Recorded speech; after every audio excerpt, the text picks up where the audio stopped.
I, 26F, kicked my soon-to-be ex-friend, 25F, out of my house, aka the Kendall Chronicles. As the title says, last week I kicked what I thought was a good friend out of my house because I can no longer handle her antics. Just wanna write it here just to de-stress and deal with the grief of losing a friend. Kendall, 25F, and I met in university in 2016. We studied different majors but were from the same department, so we share many classes together and bonded over our passion for gaming and memes. Upon graduation, Kendall moved back to her hometown due to COVID and found a job there. We kept in touch online through Instagram.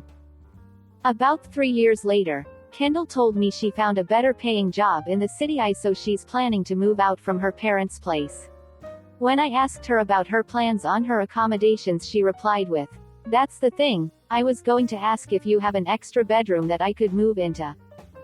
For context, I have inherited an apartment from my late grandfather, which is a nice 3-bedroom 2-bath near the city center last year January, and I currently live alone there since it is closer to my workplace and it has all the convenience of public transport. After some thinking, I thought that there's no harm in living with Kendall since I considered us as close friends. We discussed the terms and OFC the rent. A week later, Kendall moved into my apartment. It was great at first. My home felt more lively than usual, and the thought of going home to a close friend warmed my heart and gave me a sense of security. Things were okay for a while, and then *T goes downhill super quick. Kendall started complaining about many things at home, about her work, her savings, and how she feels homesick. At first I was very accommodating, thinking maybe she just needs time to get used to the city life. I offered as much help as I can, even to the point of if she's low on money I don't mind voiding a month's rent if it meant I could help her to achieve financial stability.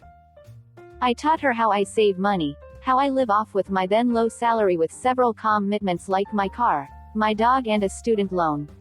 I grew up where my parents expect me to be independent, so I told her things I'd do when I'm low on cash, how to get freelance jobs, etc., but she always seemed to have excuses for every suggestion I have. Finding a freelance job is too hard, or how she couldn't let go of her premium junk food, that she isn't willing to cook or meal prep, and I eventually decided to leave it as it is. And after 2 months of living together, I realized Kendall started treating me as some kind of competition. She would constantly ask me things like how much money I make a month, how many job hoppings did that take. Anything that she thinks she's better than me, she'll definitely pop that question.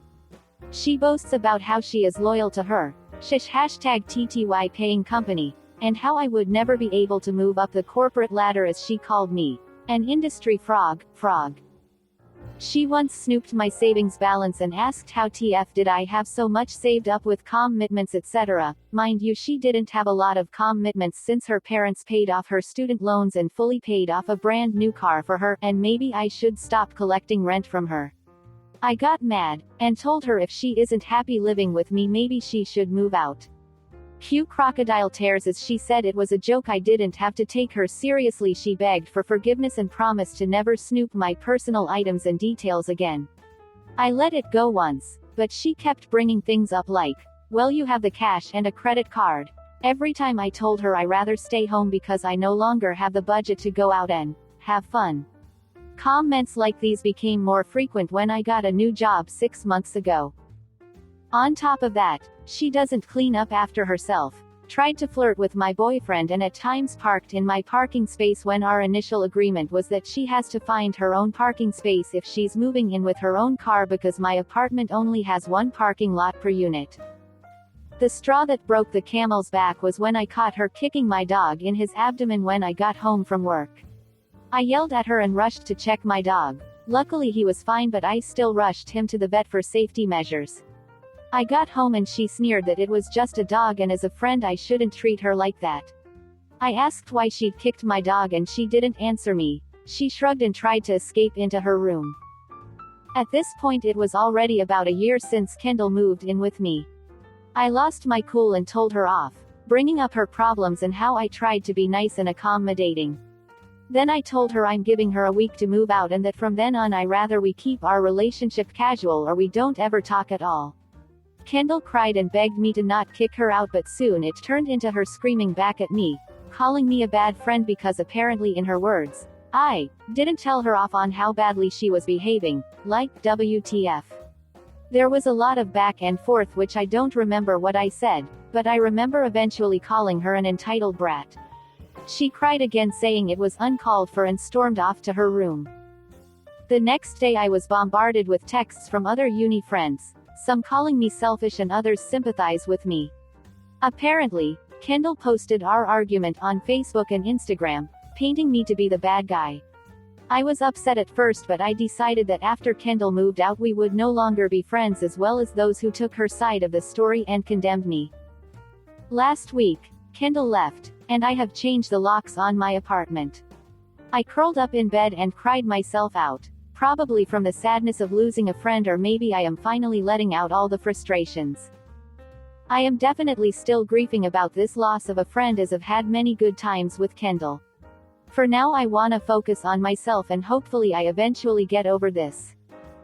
Edit. The whole teasing that I have more money than Kendall gotten worse when I told her I was given an offer by an MNC as a senior designer, and I disclosed her the offered salary, as we always did, like I know how much she earns too, which was about 50% more than hers.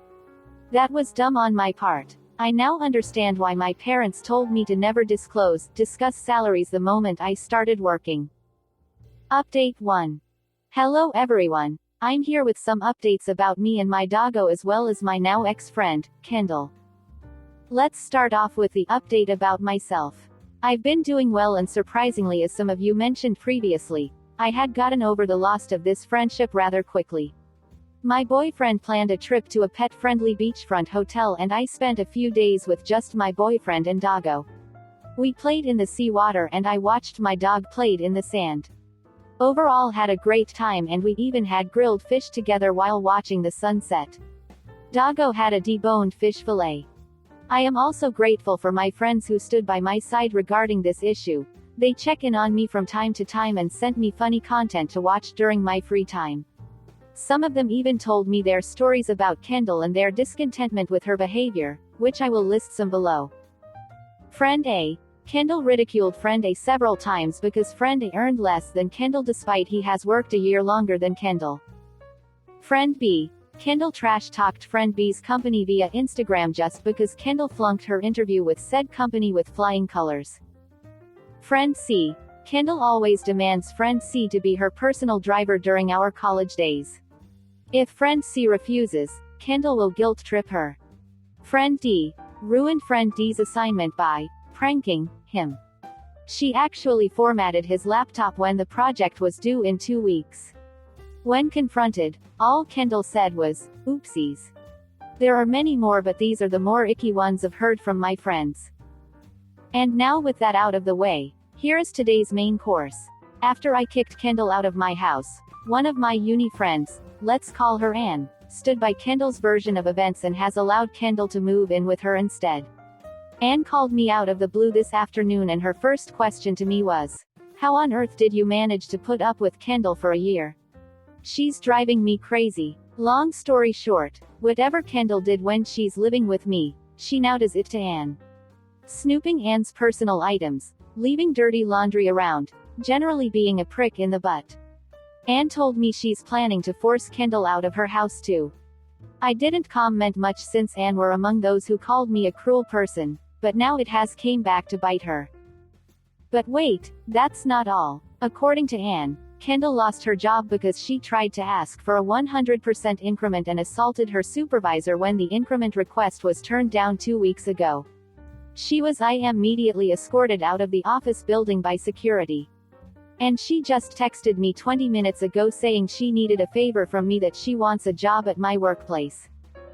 I replied stating there isn't any vacancy. TBH, even if there is I wouldn't hire her, LMAOO. So yay, I hope this is the last time I will hear from Kendall, and I'll only update if somehow something interesting happened that involves Kendall rolling on the floor laughing. Update 2. At this point I wonder if I should change the title to The Kendall Chronicles, Rolling on the Floor Laughing. Hello everyone. It's been about 2 months since I kicked my now ex-friend, Kendall, out of my home. For those who has read my story before, Just wanna let you guys know Doggo and I are well fed and happy. If you guys remember last time, Anne, one of my friends who sided with Kendall, told me about all the horrible things that has happened while having Kendall as a roommate. Oh boy, Anne had to call the cops to evict Kendall.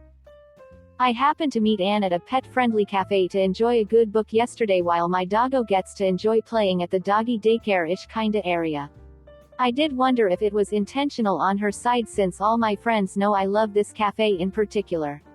Anne greeted me and asked if she could sit and have a chat with me. We started out with some small talk, but the moment she brought up about her evicting Kendall, I just sat there and listened. I gave Anne a smile and prodded her lightly with a comment I borrowed from the previous comment on Reddit. Oh, so you're gonna really kick her out then? I remember someone last told me it was cruel to kick a friend out of their homes. Anne stuttered for a while before saying how I should have made a post to clarify Kendall's social media claims about me. I simply told her neither have I the energy to do so nor I have the need to. Which in turn, landed us in some brief awkward silence before I asked what she needed from me. Anne told me she wanted someone to vent to about Kendall and didn't know who to turn to. Anne told me she filed a police report against Kendall for theft and destruction of property, and ultimately Anne needed the assistance of police officers to evict Kendall from her home. She is also in the midst of filing a restraining order as she mentioned Kendall looked completely psycho at that moment. Unlike me, Anne lives in landed property, so I guess she'd be a lot more worried about Kendall coming back to find her. Kendall apparently stole Anne's debit card and spent a whopping $2,000 in total. Anne only found out about the missing money when she found her debit card missing from her wallet. She checked the bank statements only to find that $2,000 went to clothes, expensive meals and clubbing activities. At this point, one might ask, how did Anne know it was Kendall that spent that money? Well, the answer presented itself when Kendall came home screaming at Anne for terminating her debit card. According to Anne, Kendall was shouting every insult in the book while flailing her arms around with Anne's debit card in hand, which Kendall proceeded with slamming the card on the table before storming off into her room. That was the first time Anne felt afraid of another person, much less a friend. Since then, Kendall made Anne's life hell on earth. Kendall would leech off Anne's groceries, judges her choice of snacks, body shames Anne, etc. Kendall also attempted to seduce Anne's boyfriend. She once kissed Anne's boyfriend, let's call him Jason, on the cheek and giggled before running straight for her room during movie night. In another instance, she groped Jason's manhood right in front of Anne but later claimed that she was drunk and thought what she touched was a couch pillow. The worst thing that Kendall did was throwing herself onto Jason and saying she has a fever, and later guided Jason's hand to feel her breast, in which Anne walked in at the same time Jason's hand was under Kendall's shirt. These incidents has since caused a strain between the three, and Jason felt awkward to the point where he told Anne he would stop visiting her house unless Kendall moves out. Anne cried for a bit when she reached this part. Anne then told Kendall to move out, and gave her a week to do so. Kendall then cried and ran out of the house only to come back later in the evening to lock herself in her room. Anne presumed that Kendall is packing her stuff and she decided to ignore Kendall for the time being. The next morning Anne woke up to the sound of some grunts and broken ceramics. She rushed out to her yard to see an unhinged Kendall swinging a rod against everything she could hit. A tree, flower pots, even the grass on the ground. This led Anne to immediately lock her doors and call the police, fearing for her own safety. The police arrived and handled the situation swiftly, and they took Kendall away. There were still a lot of screaming and shouting. Anne said she's not sure if Kendall is being locked up or has anyone who would have posted bail for her.